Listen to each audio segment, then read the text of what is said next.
These are dominoes.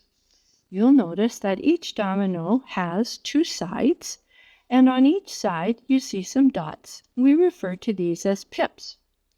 One of the ways in which we can use the dominoes is to not look at the domino horizontally, but to look at it vertically and think about making a fraction.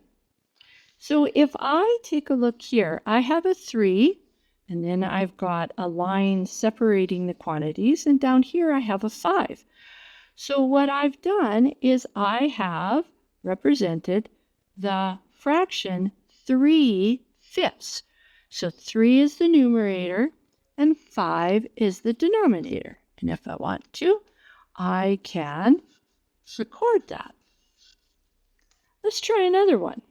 So here I have a 2 and a 9. Now when I'm making a proper fraction, my denominator is greater. So here I have made 2/9. And let's make and read one more. Oh, this one's interesting. I have 4 on both sides. So here I have made the fraction 4/4, which I know is the same as 1.